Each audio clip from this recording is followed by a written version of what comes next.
Yeah, very proud. And, again, we had to deal with some adversity tonight. We started the game really well, I thought. But then obviously we lose Rodrigo, and, even in the way it happened, it's quite distressing. You see a teammate go down in that manner. And, again, we had to sort of compose ourselves and deal with that and reorganise. And, super proud of the players. I have been all along, It hasn't been through the want of trying that our results haven't been. It's certainly not been on them. It's just that we just haven't been able to get the consistency to get the results we needed. But just proud that they feel good tonight. They get the rewards of their hard work. Our fans as well, because we've put them through a tough time. I thought they were outstanding tonight.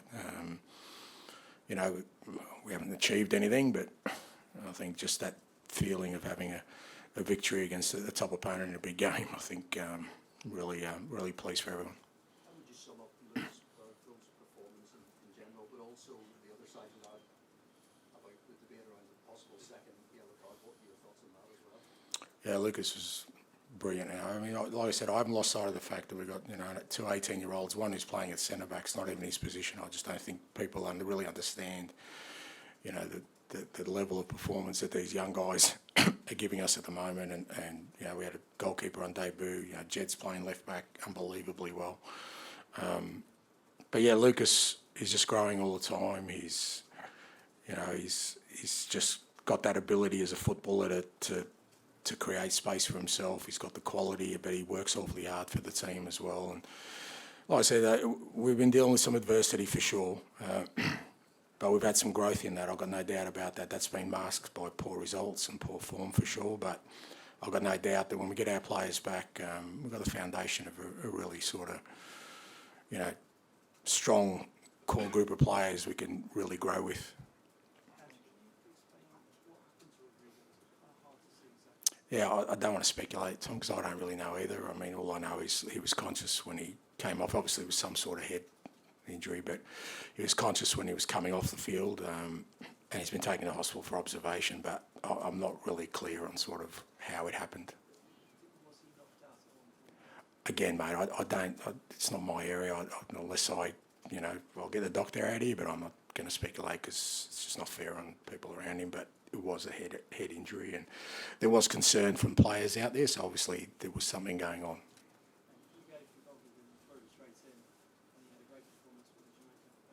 Yeah, brilliant. Yeah, no, fantastic. I got the sense when I spoke to him before we signed him that he had a bit about him in terms of, real sort of assuredness, that probably belied his years. And, we did. I threw him a mammoth task today to play against the best team, arguably in the world at the moment, in a big game, a semi-final, and he just handled it awfully well. And, I think credit to Johan and his team. They were really big on him as a footballer that's going to fit our style. They worked really hard to make it happen now, and you can see why he's an outstanding footballer. And it was a lovely moment for Lucas, but maybe just seconds earlier he could have been sent off. I wonder what you made that incident, just because Ange spoke about it as well. Yeah, look, I spoke about it after the game. Last time, I think that my comments were misinterpreted. I didn't criticise the referee or the decision. I didn't think the decision was right about the handball, but I said that it's very hard at the moment. It's very confusing to understand certain elements of the game. Now, we've been told consistently the last few weeks, because I've been, screaming at it from the sidelines, because a lot of teams have got away with a lot of fouls with us without bookings because the referee plays advantage. And we've been told consistently, if we play advantage, as long as it's not a cynical foul, then the player does not get cautioned. So that's been relayed to us on a weekly basis, because we feel like that's been happening. That was one of the things I was kind of, bemoaning last week. And there was certain players who just repeatedly were fouling. We were getting advantage, but no bookings. So that's what I'm talking about, is that I don't think... And I'm really surprised at how... What's the word I'm looking for? How people in this country are so easily letting the game change so much so quickly. It's changed more since VAR has come in, and I've been involved, I think, in the last 50 years. we never used to debate offsides, we never used to debate handballs, we never used to debate holding in the box, we never used to debate so many things. And it seems like, I mean, did everyone really love the announcement today? Did that give you a real buzz about, I mean, seriously? But now and again, look, I understand, my understanding of it is this is what the people want. That's what I keep getting told. I understand that. And I understand that, we're not going to, VAR is going to be there, technology is going to be a part of life. But it's like my wife and our kids, yeah? We know technology, but she limits screen time. Why? Slow things down. I think we just got to be careful about constantly, why do we want to change the game so much? And I know I'm going to be the old bloke in the stands who keeps shouting boo every time VAR, and I'll be the only one. But I just thought people would be a little bit more protective about the sanctity of the game. That's what I was talking about. Like, I wasn't criticising referees. I've never criticised, like I said, I didn't think the decision was right, but it's just the way the game, I think there's a lot of confusion at the moment. That's my belief, that the game is changing on the basis of technology. And I'm saying, why isn't anyone like speaking up about it? Especially in this country who, for all intents and purposes, you guys think you're the custodians of the game. You've got a song that says it's coming home. This is your game, and yet it takes an Aussie from the other side of the world to be the one that's most conservative about changes. At the minute, are those decisions like a lottery, because it feels like on one day it might get given. So my comments are fair and even playing ground. That's what they were about. So today it advantaged us. Yeah. I wasn't saying that there was a vendetta against me or Tottenham when I spoke last week. That's not what my comments were about. It's just that, and like I said, and I could be on a lone crusade here, but I'm happy to do that. I'm happy to just be the lone voice of saying, just leave the game alone for a bit. Like, even extra time now, minutes added on there, minutes. We never used to talk about these things before. And yet now everything is changing. So that was my comment. So today, I can see why Arnie's would be very disappointed. If that was me, I'd be disappointed as well. But apparently they're the rules. So, yeah.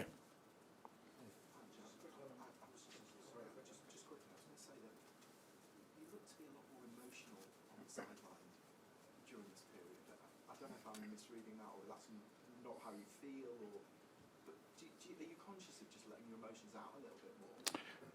Well, yeah. I mean, it's been an emotional time, mate. It's like I keep saying, I am a human being. Like all of us. We're in these roles of managers, and we're supposed to.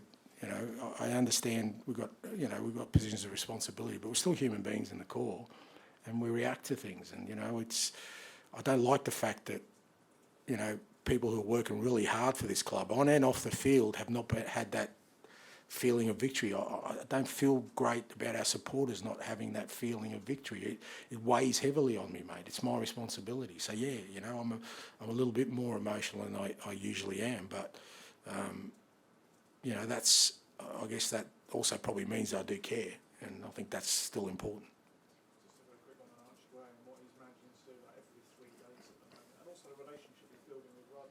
It's like I said, I in a position he's never played, mate. He's never played. An 18-year-old. Name me another Premier League team that's got two 18-year-olds and one playing out of position consistently. I'm so happy they're at our football club, and as I keep saying, in 2 or 3 years' time, I just pray to God I'm the beneficiary of their talent, mate. Because if somebody else is getting it, I won't be happy. James, last one, please. Was there any change in your sort of overall approach from the Liverpool game here in the league? It felt a bit more pragmatic.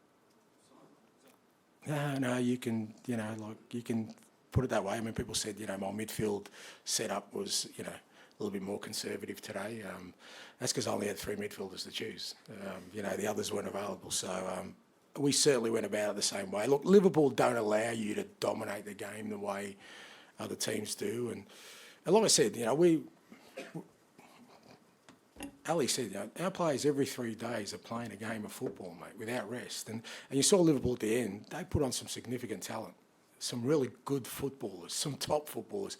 I couldn't do the same. And yet the guys who are out there are consistently doing it. So, maybe we're not as dominant as we wanted to be, but there's good reason, not through the lack of trying or, different intent in terms of how we went about it.